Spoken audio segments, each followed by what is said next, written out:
We're live. Hey, Mason. Uh, Congrats on getting a 760, and thanks for coming to this debrief. Again, Yeah, thank you. fantastic score. Yeah. So take us at the very beginning. How did you start prepping for the GMAT? Yeah, so back in late October, so it's February, it's end of February right now, and Mm-hmm. back in late October, I decided to have a career change, and so one of those things was like I was really interested in applying for the MBA, and then um, I, to apply to MBA, you need to take a GMAT. So I didn't really know what that was at the time. I thought it was kind of as easy as my SATs in the past when I was Mm-hmm. doing, high school. And so kind of in my whole high school experience, I sort of got by getting really high scores without a lot of Mm-hmm. studying. Yeah. So I would always just kind of like, study the night before and just like get a really good score. Um, that's what I was expecting was going to happen with the GMAT. So when I first took the practice test of GMAT, I realized that, I wasn't at the level that like these average scores of Yeah. the top tier MBA programs were going to be at. So Yeah. I decided, okay, so at that point, okay, I need to study, study more intensely than I had ever before. What was your first score? Out of curiosity. So when I first took the practice test, right, my Yeah. first Yeah. score was 710. So it was pretty okay. It's pretty Like good. Yeah. pretty okay. But then I wanted to Mm-hmm. go to those schools that had an average of 730. And then I Got was it. like, okay, I'm just gonna want to eke it 20 points more. I'm very close, right? Mm-hmm. So I studied for about a month on my own, like using GMAT Club forum, watching some YouTube videos, and then like studying like by doing a lot of practice tests. Yeah. Um, and so I did a lot of practice tests, did a lot of things, thought I was prepared, and then I took the GMAT, and then I got a 710 again. And Mm-hmm. so I was like, so I was thinking like, wait, like I did all the studying and I didn't like get anything better, basically. So how long did you study? Just for about a month, and to For me about a that was month. a long time because Yeah. I'm the kind of guy that I'm used to only studying for like 3 days or 4 days and like doing really well. And also for about a month, I pretty much like put in like around like 2 hours a day, right? Mm-hmm. Even though I saw people saying that they were studying like 4 or 5 hours a day, Yeah. right? Yeah. A lot. And I was thinking that's crazy. Like I don't need to do that. Mm-hmm. So so I didn't, right? And I just studied like 2 hours a day. I thought that was very intense. So Mm-hmm. I did that, and then I didn't get any better. So then after the first GMAT of getting 710, I was like, okay, I really need to get a 730, right? I Mm-hmm. was thinking I need to get 730. So it's not a huge little like increase, but um, I realized that even that 20 point increase is a huge difference. It's very Yeah. hard to get Yeah. that 20-point increase. And I had kind of seen reviews along the way of studying, for, e-GMAT and all these, Magoosh and Veritas and Mm-hmm. all those people.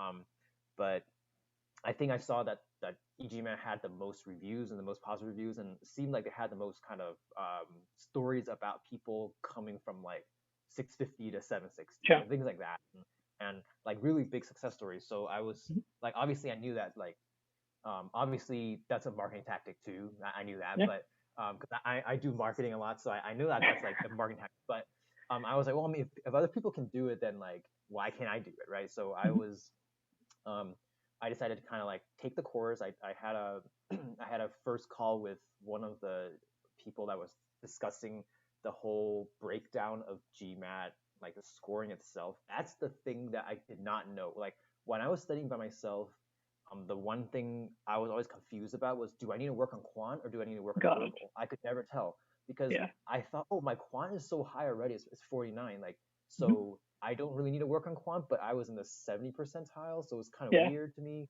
Um, and then verbal, like I was in the very 90 percentile or like 89 or 90 percentile, and I was only at V38 or something like that. Mm-hmm. And so I wasn't just never sure what I needed to work on. And so that first call that I had with e-GMAT, like Mm-hmm. he kind of instantly just told me like kind of what my target scores are if I wanted to get 730, 740, and basically that it's actually all about the percentile breakdowns of the Absolutely. subsections.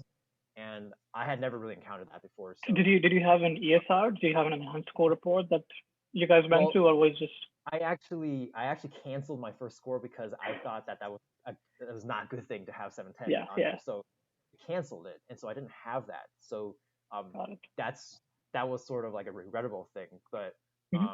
definitely I took the first. So I decided to enroll in e-GMAT just because of just kind of like I could feel like there was at least a plan and like a Yeah. roadmap um, of that I could kind of see. And then so I took the Sigma test, the first one, and I Yeah. got a 690 there. And then I was like, what? Like, you know, I it was worse, right?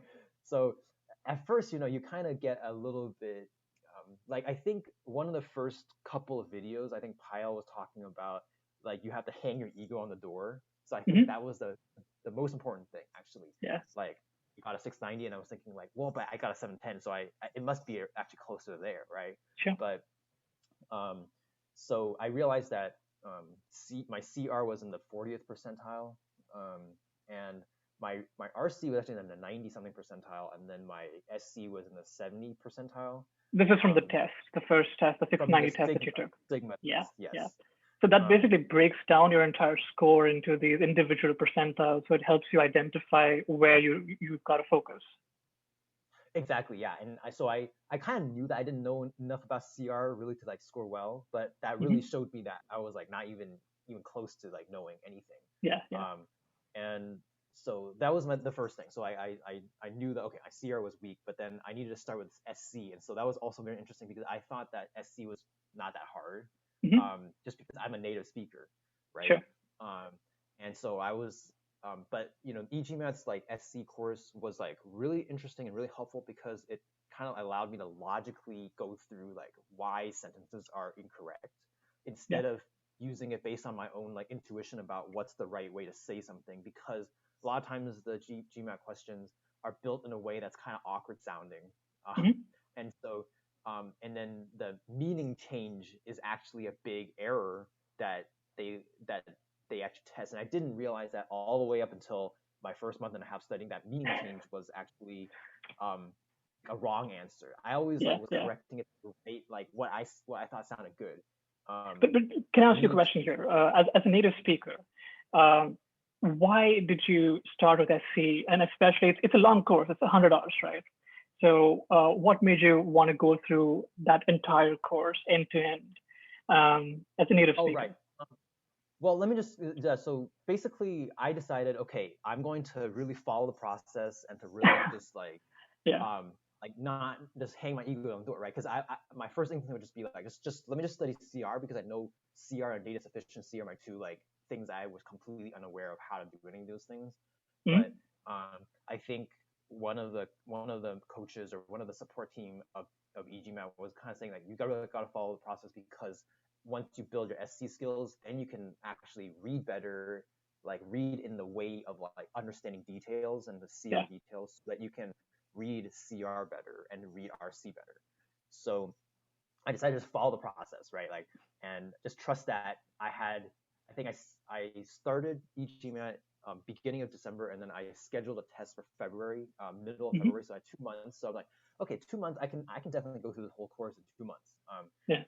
And there's a ton of material, so I like um, yeah, a ton of material, but Hmm.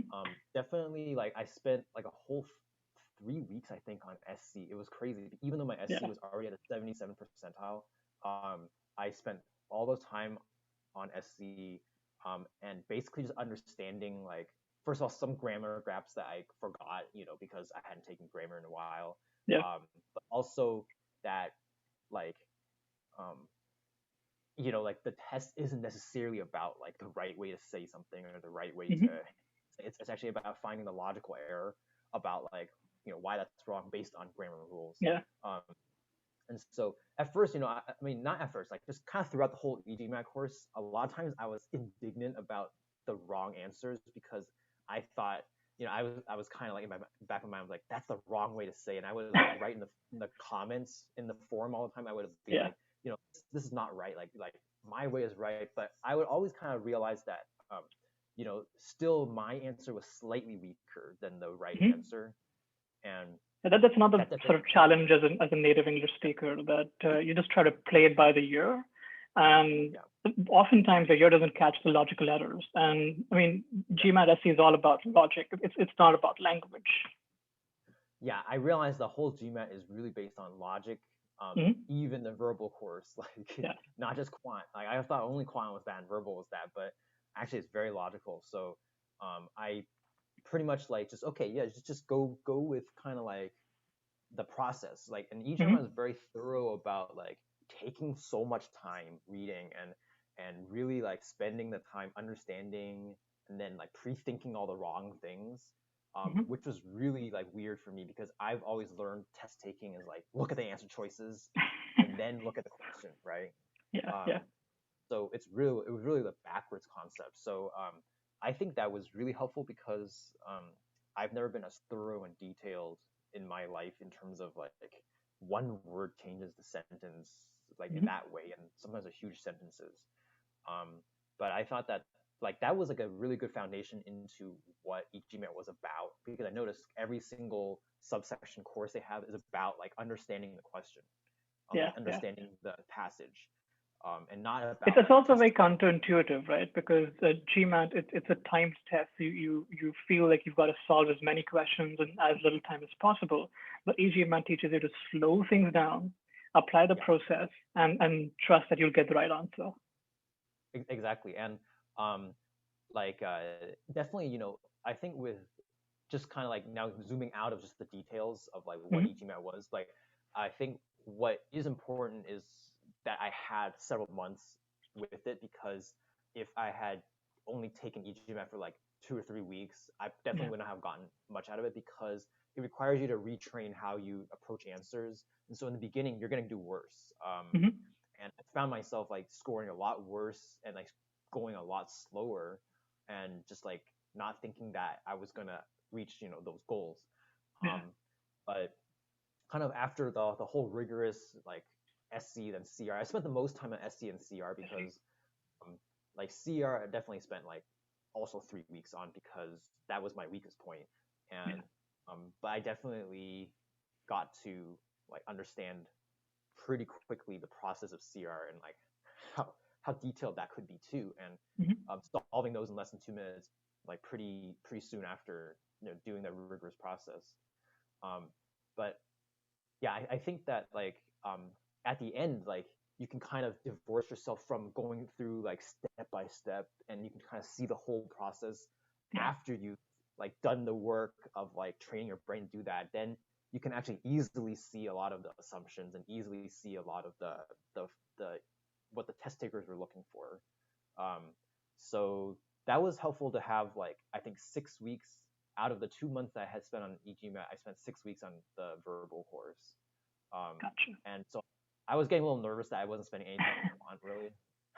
So, Did you reach but out to someone? Because what you mentioned earlier was so important that you're going to do worse in the beginning because you're retraining yourself, and it's so easy to give up at that point. So did you reach out to anyone? How did you sort of push through that?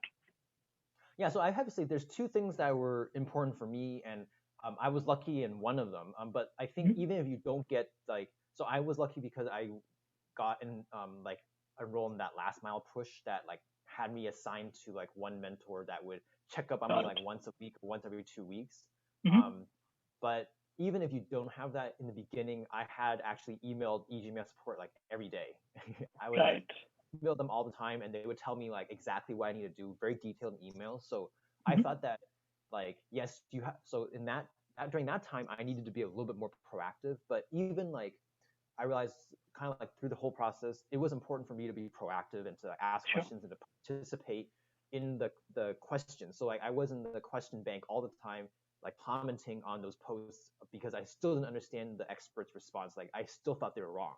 So I would Mm-hmm. always write down my comments. And then there were Yeah. a couple of times where I was starting to write down why I thought they were wrong, and then I realized, oh, actually I just read that wrong. Yeah. So I think active participation by yourself, like by myself, like doing that, as well as emailing support. And then when I got my mentor, Ashutosh, Mm-hmm. like I still like every day I would email him, like I did this and I didn't score that, or like Yeah. why I thought. So I think that was actually very important because you're still in charge of your own education, no matter Mm-hmm. no matter how much like one-on-one time you have. So, Yeah. Yeah. and I really wanted to make this like work. And I've taken a lot of online courses in the past, so I like knew that like like kind of what it takes to actually be successful in online courses is really different than just like sitting in a classroom because it's very self-guided, right? Everything is really self-guided. So, Absolutely. Yeah. um, I think that And I was mean, it's worked for you. It's fantastic that by slowing things down, by following a process, by engaging the support that you've got, by engaging that support. V44s, I think we've probably got maybe 3 questions wrong out of 36, which is fantastic because I mean, verbal section is extremely hard when it gets to those yeah. 95 percentile levels, right? So yeah, fantastic. What about quant? How is quant for you? Well, it's funny because quant, I like if I had had probably 2 more weeks or 3 more weeks similar to the verbal time, like, but I Hmm. had already scheduled my GMAT in February, and I had basically dedicated. So like for me, 3 hours a day and 6 hours on weekends was Yeah. insanely amount of studying. So that was a little bit. Um, so I did that for 2 months without any fail really. Hmm. Maybe like one day I did like 2 hours and I had to make it up with 4 hours the next day, but I pretty much was as consistent as possible for the two months. And so I spent like 75% of my time on verbal, and on Right. quant. If I had spent the similar amount of time, I'm no doubt I would have gotten more than V49 Hmm. or Q5. Q49, because I again it was about retraining the process. And for me, like math is a little bit easier intuitively because I used to be math club president, things like that, and like I used to Sure. like to do math, but like I'm Hmm. kind of just like on the fly, just do it like mental math, just really quickly, that Right. kind of thing. Right. And so that's why I naturally could get Q49 like without much studying. But like I didn't have enough chances to really like, as I was saying, you need actually a month or two Hmm. inside of the course to retrain your brain to understand all those concepts. But I definitely felt like the quant, at least I felt solidified with the course, even though I only finished maybe 30 or 40% of the whole course of e-GMAT. So like even me studying that much time, like I was not able to finish the entire e-GMAT course. Hmm. Um, and the Which parts? Where did you go through? Did you go through like number properties, So I did, probabilities? Like which yeah. part? I thought number properties was actually the most helpful for sure because there's a lot of times I would have to derive a lot of the number Yeah. properties Yeah. on each question, and then they kind of gave an overview of the whole number properties, like what I would expect to see, and so it was very helpful. Then I don't have to derive it on the test. Got Um, it. so definitely Saved a bunch of time for you. saved a lot of time. Made me a little bit just have an easier head during the real test. Yeah. Because I think during the real test, like even with quant, I would still be a little stressed, kind of going through it. But with the after going through the number properties course and algebra, and I did a bit of geometry. Hmm. Those are just the 3 sections that I hit on. Yeah. Uh, like after doing that, I felt like I had very good basic grasp of all the like everything they were going to test me on. It's just I Hmm. didn't have enough practice questions to be able to know like what to expect that much. So like I had the basics, but I didn't have the time to really morph, kind of adapt myself to what all the hardest questions, all the 700 Got level it. questions. Yeah. Got it. But you found that basically even video lectures did an effective job of training you or retraining you to solve quant better because people typically think that since quant is all about problem solving, you don't really have to sit through video lessons and learn stuff. So did you find that those lessons really helped you? Well, I mean, I know that you have to be thorough in those lessons because some people come from different like areas of uh, proficiency. Sure. So, like, of course, yeah, there were definitely some video lectures I was like, I already know this, and I just, two x speed Yeah, and yeah, that kind yeah. of thing. But then there were definitely some that approached it from like, how did you derive this, so that Hmm. um, that's always helpful. Like when I was in school too, when I was learning math in school, I always liked to derive things many different ways. So then I knew exactly, I didn't have to memorize a formula. Um, Sure. and so like kind of knowing how to derive some of those number properties would definitely help me remember Hmm. memorizing those number properties. Yeah. Um, and so I think it was very thorough and definitely a little slow paced. And a Hmm. lot of things were a little obvious to me, but just still good to do the due diligence to make sure you at least, even if you like sped through it, you still saw it. Yeah. So It takes a lot of pressure off the actual test because you just know so many things that you don't have to derive those on the test, right? It takes a lot exactly. of pressure off. Awesome. So towards like as your sort of date approached, Did you do a bunch of mock tests, like some practice tests? Yeah, so I didn't know I kind of followed everything that e-GMAT told me to do. So like I didn't do Hmm. any practice tests for first month and a half. Then Got two it. weeks before the test, I started doing my first mock, and then I like got a 740 on my like the mock after the 690. So I was like Right. really encouraged by that, right?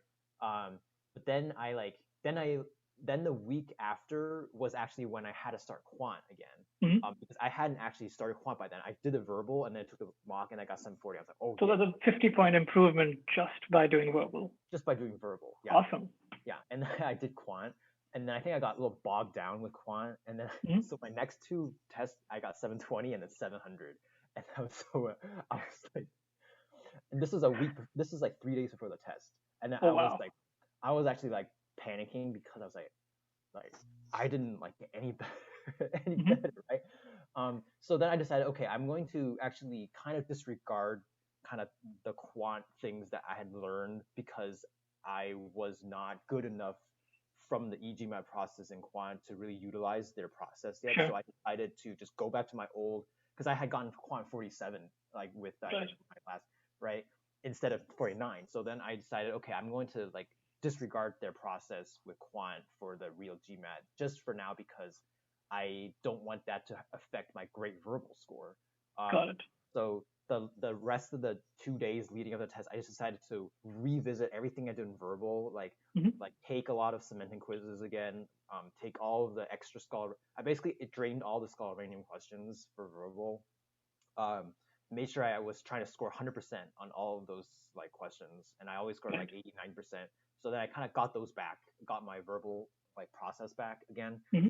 Um, and then so when I took the test, um, like I couldn't believe how easy everything was. I was very nervous that I was not getting the right questions because I Hmm.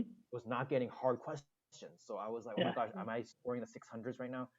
Because somehow like I was 3 or 4 minutes ahead of schedule for like the after the first 20 questions, I was ahead of schedule for 3 or 4 minutes. So I decided to like spend a little extra time on the next 20 questions, and then Yeah. so spend a little extra time. But um, same with quant. Like I feel like I was kind of approaching it pretty. I didn't feel that tired after the test. Yeah. Like usually I would feel really It's drained. like when you learn the processes, they just become like second nature to you, Yeah, and you're able to get through questions a lot quicker, right?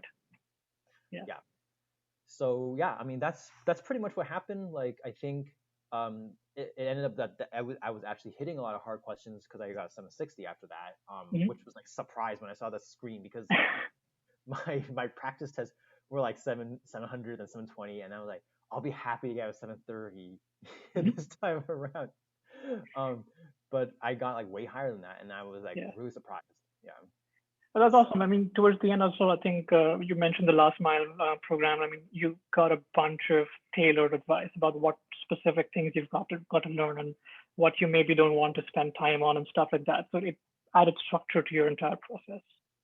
yeah, I think the tailored thing, like you could actually I feel like anybody could actually derive that themselves too. I think the fact that somebody else created for me like made me Yeah. stick to it more, Yeah. because so Azure Talks would look at my quizzes and like sometimes the goal was 70% and I would get 65% and I'd be like, oh, that's good enough, but he would tell me Hmm. it's not good enough and I Yeah. failed.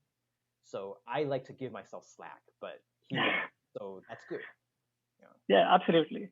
So yeah, I mean, awesome score. Switching gears a little bit, you're obviously you've taken the GMAT because you want to apply from MBA program. What are you thinking? What are your goals? What are you targeting? Well, I'm targeting, so it's very I mean, maybe I'm very practical. I'm not like a new kind of student because I've been Hmm. working professional for a while, but I'm definitely targeting like the top, top 10 schools, Sure. um, because I think mostly I'm interested in um, kind of def- definitely the brand of the school is going to Hmm. open a lot of doors, and Yeah. then also meeting a lot of um, I'm definitely interested in the MBA program for the connections, Yeah. Yeah. and meeting students and meeting people kind of thinking similarly with me, Hmm. and so that's my answer to that question. Like top 10 schools. Gotcha. I mean, yeah, as a applicant with a 760, top 10 schools definitely well within your reach. You're about 30 points over the median score, right? So you've got from that point of view, you've got a shot. But let's work on your why MBA question a little bit, because you mentioned you've been a musician for a number of years. You Yeah. just about pivoted to a marketing role. Why would you want to do an MBA? Why are you applying to B schools?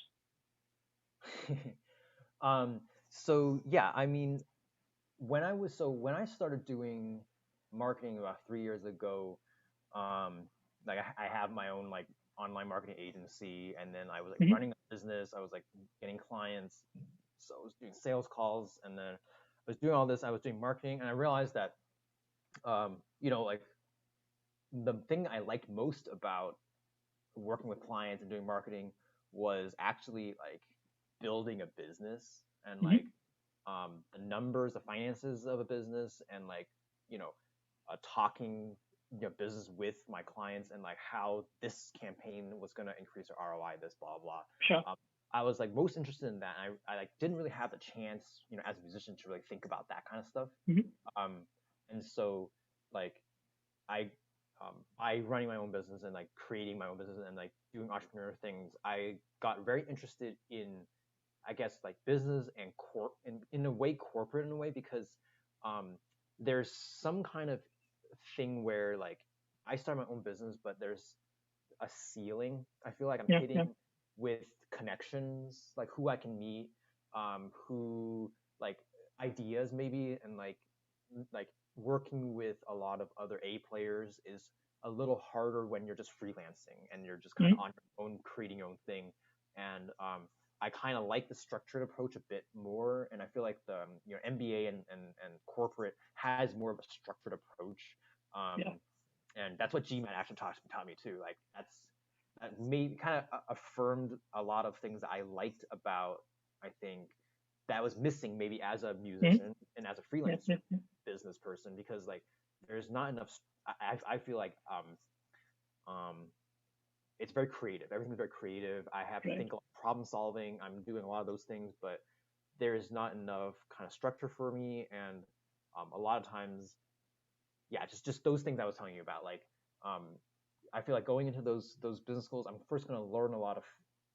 I may or may not learn a lot in terms of the classes, but Mm-hmm. I will definitely learn actually more formalized kind of ways of doing stuff, and Sure. like how to envision like an entire like business model, and things like that. Like that, I'm just sort of like creating like based on my own experience and based on mistakes Mm-hmm. on my side. So that's actually one of the main reasons I'm interested in doing MBA, is to apply that kind of skill set and find these kind of people and like meet these kind of people to improve my own proficiency when I'm running my own business, or to like Right. partner up with some other people who want to create a new business that has more of that. Yeah. Yeah. Yeah, So that's definitely a compelling reason from your point of view, right? yeah, You've been an entrepreneur. You've hit a ceiling. You feel like you lack a couple of skills that you want to maybe develop in an MBA, and definitely the connections, right?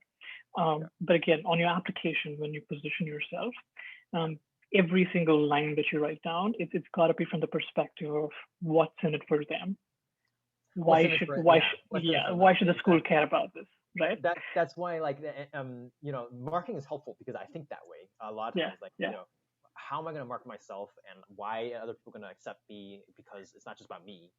Yeah. Yeah, I mean, yeah, So, tell me so tell me what about I that.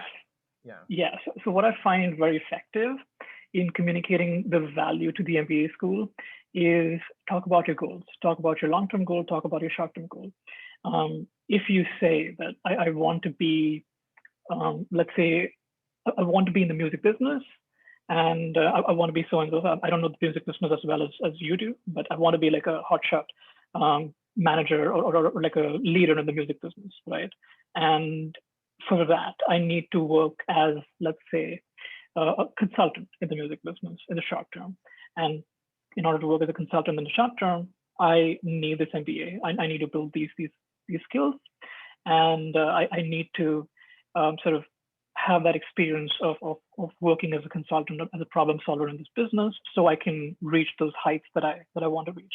So basically, what that helps you do is it helps create a very compelling story, and actually I'll come back to this a bit later. It helps create a very simple story between what you are right now and where you're going to be, and all the dots between. It helps sort of join those dots. So business schools want to admit successful students, but also students who are going to be successful 10, 20 years down the line. They love to brag about their alumni. They love to raise a bunch of money from their alumni. So the more successful you are, the more money they can raise from you in the future, right? So if you create a compelling story around the skill that you build right now in business school, how it's going to help you become this incredible thought leader in the industry of your choice. I think that's a very compelling story that positions you very well. And about the simplicity, right? Let's say 10 minutes per application is what a typical admissions officer spends reviewing. And an application has six or seven different parts. You've got essays, you've got goals, you've got the GMAT score, you've got the professional history, you've got extracurriculars, you've got letters of recommendation, all of this stuff. I mean, that's quite a long time, 10 minutes. No, it's especially if you're applying to like HBS, right? Your essay can be 2,000 words, and it takes you what 5 to 7 minutes to just read 2,000 words, right? So my point is that if they've got 10 minutes reviewing your application, it just makes so much sense to build your goals story such that it's to basically simplify that story. So your application reviewer isn't confused. They're not like, why is he trying to do this? I don't get it. Because if they don't get it, they're not going to spend more time on it. That application just goes directly in the garbage bin, right? Yep. So I mean, build a story around your aspirations. So if you want to be like this hotshot thought leader in the industry of your choice, and work backwards from there. Does that make sense? Yeah, it makes sense. Yeah. Yeah. So that's what I would recommend about your MBA story. You've definitely got the entrepreneurial side of it down. You definitely need, from a skill set point of view, to build certain skill sets. So marketing, finance, and strategy, they're like the core skill sets that an MBA teaches you, right? You've built a bunch of marketing skills on your own, but it always helps to build those skills in a more structured fashion, right? I agree.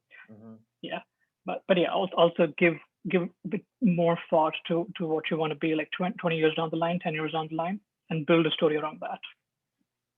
Okay, so so it's interesting. Okay, so it's like if I have like some like that kind of plan, like they still find that use for them, basically, like that, like having like these high aspirations is very like marketable for them, basically. Oh, absolutely, because first, a strong alumni network is very important to the overall ranking of the MBA. And ranking obviously gets in more applications gets in more application money, prestige, stuff like that, right? So they want a uber successful alumni network, right? And also they want you to be as successful as possible, because it sort of it's an aspirational thing for future applicants. So I'm sure like neither of us have gone to Harvard yet, but we could name a few Harvard MBAs, right? Because it just adds to this sort of the prestige of the school, and then schools want that. So if you're able to sort of build a compelling story around that aspirational goal that you want to achieve, maybe down the line, it helps two things. First, helps make a compelling case for why you'll be successful in the future, and second, because MBA, the program itself, there's so many choices. Literally every day I'm presented with 10 different events that I could go to, and I've got to choose one, right? It helps them think that you basically have a path carved out before coming into the MBA, so you're not going to be lost. Okay. Yeah, because it's very easy to get lost when you're presented with those many choices, and when you're not able to prioritize as part of an MBA, that's when that's when most people struggle. Okay. Yeah. Yeah. That makes sense. I mean, cause yeah, actually, sometimes I'm also wondering too, um, like it's hard for me to tell exactly what path MBA has in Hmm. store, and that's maybe what you mean, like, Yeah, because like I have these aspirations, but I'm not sure if MBA is actually the thing that's going to build those skills or like to help those things. So yeah, I mean, it's interesting for you to say, yeah, so it's like marketing, finance, and strategy. Those are like the three skills that are like core that you're gonna learn and build, yeah. business. That's actually definitely good for me to know, because I just know MBA, oh, like, is business, but like what does that actually look like at the end of that, and like how do you get there when you're in the school, Yeah. So, right? so some of the big sort of employers for MBA, the industries, you've got consulting that Yeah, typically hires a lot of MBAs. You've got finance. Finance may be a bit difficult for you because you don't have a finance background, but finance also hires a lot of MBAs. And then there's tech. Tech hires a ton of MBAs, right? So if you can make a compelling case for why you would get into one of these industries and why you need that job to become that uber successful person you want to be 10 years from now, I think that's a very convincing story. And again, another thing that MBA schools care about is the rankings. Rankings are determined by how many students the school is able to place um, three months after graduation. So if the MBA school thinks that you're going to have a job for sure, but you're a sure shot person who's going to have a job post MBA, they're more likely to take you. If they feel that you're going to be lost and you're not going to get a job, then they'll ding you. I see. Yeah. Yeah, I mean, I think you've got a solid story, and a lot of thought is yet to go into it. But I think you're in a good position. Any other question? Anything I can help you with?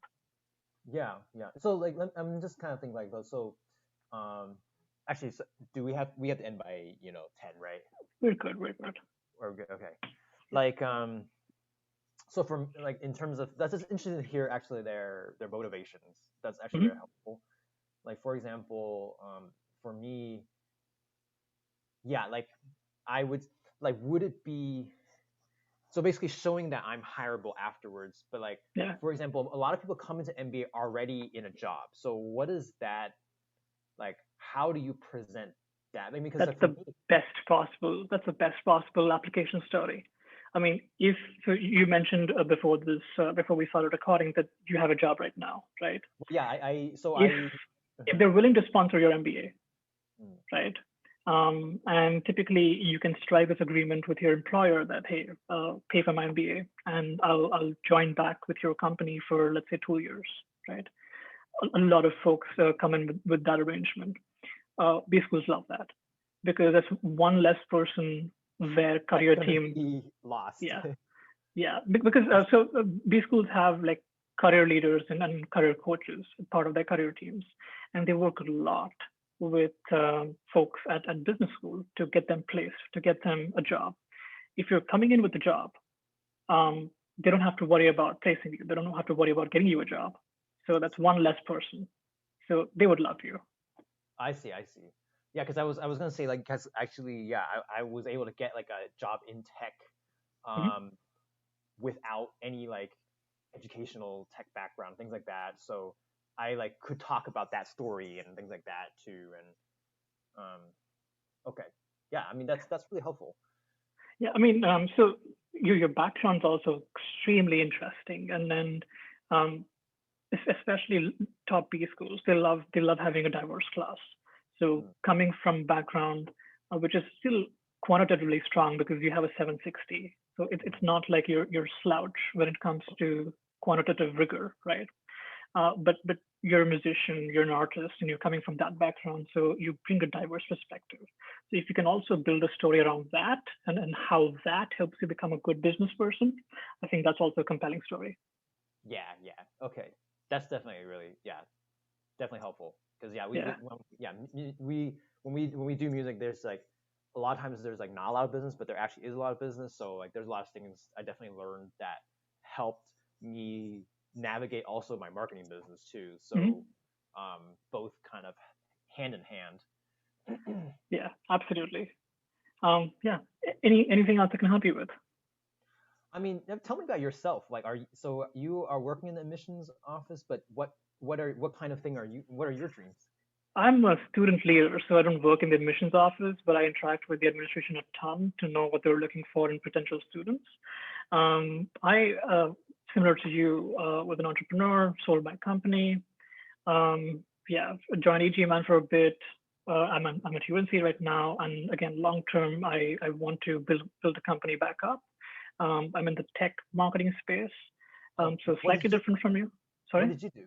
Yeah, what did you do when you sold your company? I took the GMAT, funnily enough. And once I was done with the GMAT, I joined e-GMAT and led product for them for a little bit. And yeah, so I'm in the product sort of tech space.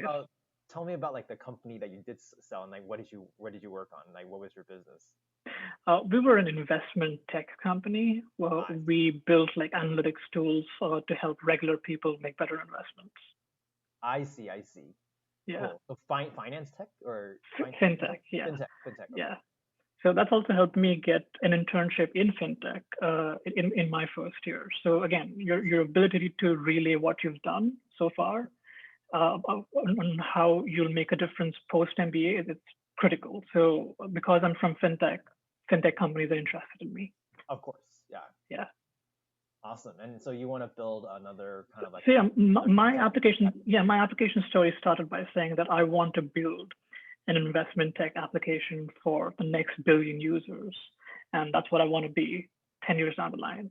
And for that, I need to work at a large tech company in a product role because I'll experience what it's like to launch products at a global scale in emerging markets and lead cross-functional teams, stuff like that. And for that, I need an MBA because I haven't built skills in strategy, I haven't built skills in marketing, I haven't built skills in finance, I haven't built skills working with the multi-ethnic teams, all of that stuff, right? That's why I need an MBA. Yeah.